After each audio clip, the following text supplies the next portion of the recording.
Buying a home is one of the biggest financial decisions you'll ever make. And today, there's a new trend gaining attention: the ultra long term mortgage, 40 years, 50 years, instead of your typical 30-year fixed. But what you might not hear is that the longer term may benefit the bank more than you. Let's break this down. Here's a comparison. Suppose you're borrowing $400,000, just as an example. If you choose a 30-year fixed rate mortgage, you'll have the benefit of paying off the principal in 30 years or 360 months. You build equity faster and you'll own the home outright sooner. Now, let's contrast that with a 50-year term. It spreads the payments over 600 months. Dang! That sounds appealing because the monthly payments will be lower, but there's a huge trade-off. First, it's going to be the interest. Many assume that because the monthly payment is lower than for a 50-year term, they're winning. But in fact, the longer term means more total interest paid, often dramatically more, and guess who? To the bank. One breakdown shows that even a given interest rate, a 50-year mortgage can almost double the amount of interest you paid compared to a 30-year term.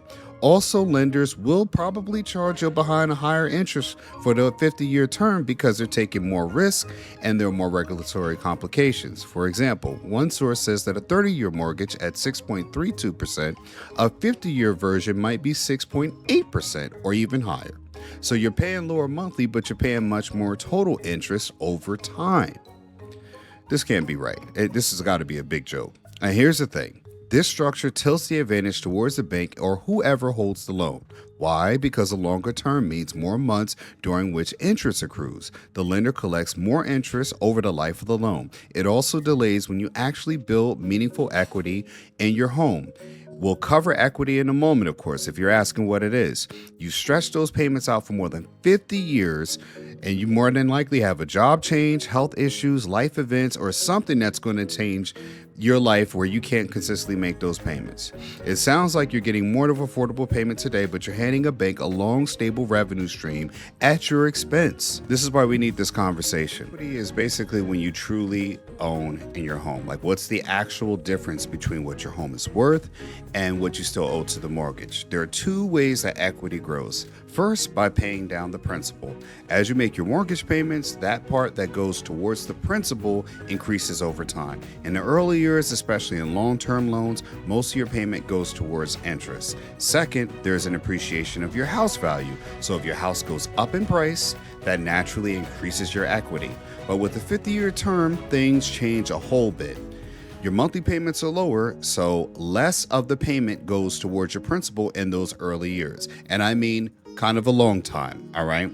And that means the equity builds up a lot more slower than it does in a 30-year. The longer the term also means you'll be paying more interest for many, many more years before you actually are free and clear and own that home. So if you end up selling early, you might not have built up enough equity to make a meaningful profit, and honestly, you could still owe a lot more in interest. So let's talk about selling.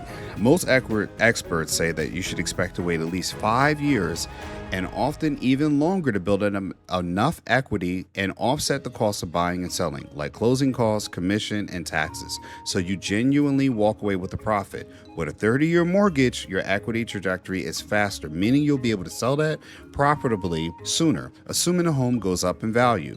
But with a 50-year mortgage, the slower equity buildup means you might stay a lot longer, 10 to 15 or even 20 years for the same outcome. If you sell too early under a 50-year term, you could be left holding the bag with little equity and owe even more than the home's appreciated amount, especially if home values stagnate or decline.